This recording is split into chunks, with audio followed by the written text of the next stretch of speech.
अभी हम मौजूद है मीरा भाईंदर वसई विरार पुलिस आयुक्तालय में और यहाँ पे जो डीसीपी हैं राहुल चौहान, उन्होंने एक प्रेस कॉन्फ्रेंस की थी। इस प्रेस कॉन्फ्रेंस के माध्यम से जो 112 डायल पर जो शिकायत करता है, अब से शिकायतकर्ता के पास पुलिस जो उसके पास मदद के लिए आ रही है उसका नाम, मोबाइल नंबर और लोकेशन भी शेयर किया जाएगा। और साथ ही में जो रात में पेट्रोलिंग करते हैं, जो पेट्रोलिंग रूट पे जो बीट मार्शल्स होते हैं, अगर वो अपना बीट का जो उनका रूट है अगर वो चेंज करते हैं तो उसका जो मैसेज अलर्ट है वो फिर पीआई, एसीपी और डीसीपी के पास जाएगा। बीट मार्शल्स अपना रूट चेंज करते हैं तो उन्हें सीनियर पीआई, एसीपी और डीसीपी से अनुमति लेनी पड़ेगी और उसके बाद ही वो अपना रूट चेंज कर सकते हैं। और क्या कुछ कहा राहुल चौहान, डीसीपी है, आइए हम आपको दिखाते हैं। जुलाई मंथ में माननीय CP sir Niket Kaushik sir ने जब चार्ज लेने के बाद सर ने डायल 112 और हमारे जो स्मार्ट ई बीट सिस्टम आए पेट्रोलिंग की, उसका सर ने आढ़ावा लिया था। उसमें कुछ त्रुटि थी, तो उस जब त्रुटि का सर ने अभ्यास किया और उस अभ्यास करने के बाद सर ने डायल 112 की जो टीम है मुंबई की, उनको यहाँ पे बुलाया था। और उसके बाद जो इसमें चेंजेस हो सकते हैं उसका डिस्कशन होने के बाद हमने इस डायल 112 सिस्टम में जो महाराष्ट्र में फर्स्ट टाइम यहाँ पे इम्प्लीमेंट किया है, उसमें से सबसे इम्पोर्टेंट जो चेंज है कि पहले डायल 112 सिस्टम जो था वो ऐसे था कि जो कोई कंप्लेनेंट है उसका जब कॉल जाता था तो मुंबई का जो हमारा प्राइमरी सेंटर है वहाँ पे कॉल जाता था। उसके बाद वहाँ से कॉल जो हमारा डिस्ट्रिक्ट लेवल का जो सेंटर है वहाँ पे आता था और वहाँ से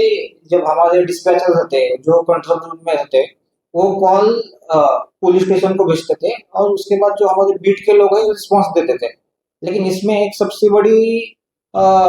लूपहोल था कि जो हमारा रिस्पॉन्स करने वाला जो कर्मचारी है उसके डिटेल्स जो कंप्लेनेंट है उसके पास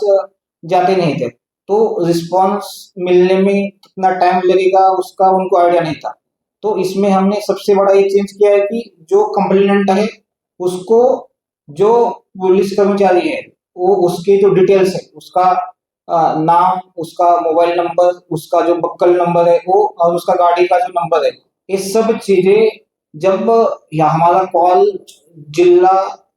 कंट्रोल रूम में है वहां से जब कॉल डिस्पैच होगा उसी टाइम जो कंप्लेनेंट है उसको सब ये डिटेल्स जाएंगे। तो जो कंप्लेनेंट है वो सीधा जो हमारा जो पुलिस कर्मचारी है उसको सीधा कॉल कर सकता है और जो आने में कितना टाइम लग सकता है वगैरह वो इंक्वायरी कर सकता है और उनको ये शाश्वती भी मिल जाएगी कि कितने टाइम में मदद आ सकती है, हमारे पास कौन आने वाला है, ये सब चीजें उनको पता चलेगी। तो ये सेंस ऑफ सिक्योरिटी के लिए उनके लिए बहुत अच्छा स्टेप है और पूरे महाराष्ट्र में हम फर्स्ट टाइम ये मेरा भाईंदर में हम इम्प्लीमेंट कर रहे हैं। ये एक चेंज था। जो सेकंड जो था स्मार्ट ई बीट पेट्रोलिंग में, उसमें भी हमने चेंजेस किए। हमारे यहाँ पे अभी सिस्टम ऐसे था कि हर पुलिस स्टेशन होता है उसमें 3 या 4 बीट रहते हैं, उसमें हर बीट में 10 या 10 to 15 पॉइंट्स होते हैं। वहाँ पे हमारे जो बीट मार्शल रहते हैं उनको विजिट करना पड़ता है। लेकिन इसमें एक पिटफॉल ये था कि जो 10 to 15 पॉइंट्स है वो बीट मार्शल 1 घंटे या आधे घंटे या 1.5 घंटे में भी कवर कर सकता था। लेकिन हमने अभी क्या किया है कि उस सिस्टम में ऐसे चेंजेस किए कि हमने टाइम डिसाइड किया है कि कौन से टाइम पे कौन से पॉइंट पे जाना है, इसका टाइम हमने फिक्स किया है। तो बीट मार्शल को आफ्टर सम इंटरवल वो पॉइंट उनको विजिट करने पड़ते हैं। उसकी वजह से उनका जो पेट्रोलिंग है हम इंश्योर करते हैं कि उनका मान लो नाइट पेट्रोलिंग है तो नाइट में उनका पूरे टाइम उनका पेट्रोलिंग अच्छे से हो जाए, ये हम इंश्योर करते हैं उसमें। और एक इसमें एक बड़ी चीज हमने की है कि हमने जो हमारे कमिश्नरेट में 19 पुलिस स्टेशन है उनको हमने पूरे टोटल 19 कंप्यूटर सेट दिए हैं। उसमें हर पुलिस स्टेशन के जो सीनियर पीआई है और वहाँ के ऑफिसर्स है उन्होंने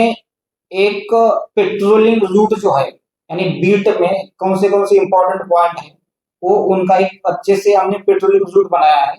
तो हमारे जो बीट मार्शल है उनको जो पेट्रोलिंग जो रूट है वो फॉलो करना पड़ता है। यानी मान लो उन्होंने ए पॉइंट से स्टार्ट किया तो कौन से इंपॉर्टेंट पॉइंट है उनको विजिट करने हैं और वो सब उन्होंने उसी टाइम पे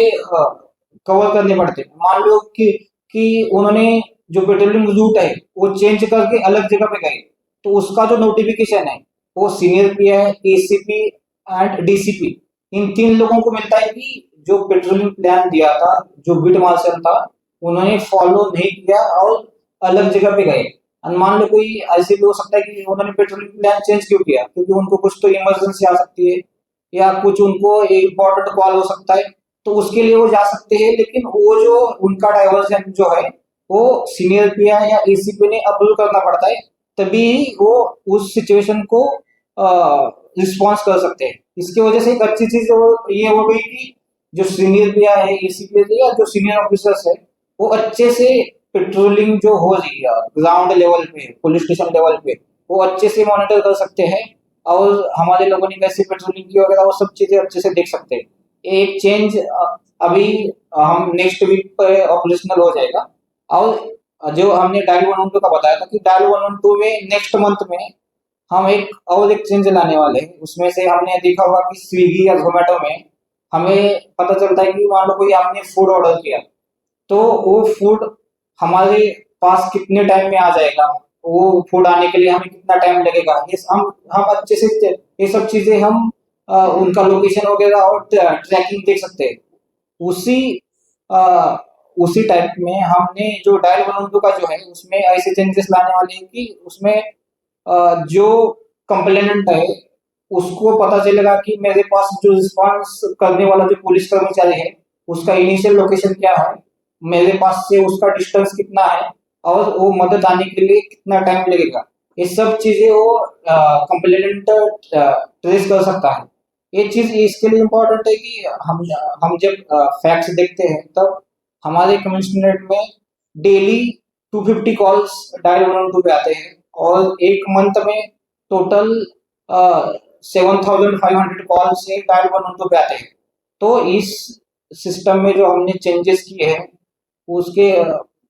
बिकॉज ऑफ दैट चेंजेस मुझे लगता है कि लोगों में अच्छी सेंस ऑफ सिक्योरिटी आ जाएगी और जो इन जनरल जो पुलिसिंग जो है उसमें इम्प्रूवमेंट हो जाएगी। तो हमारे जो रिस्पेक्टेड सीपी सर ने जो चेंजेस हमें सजेस्ट किए थे, तो मुझे लगता है कि बिकॉज ऑफ दैट चेंजेस यहाँ की जो पुलिसिंग है वो अच्छी होने में मदद हो जाएगी।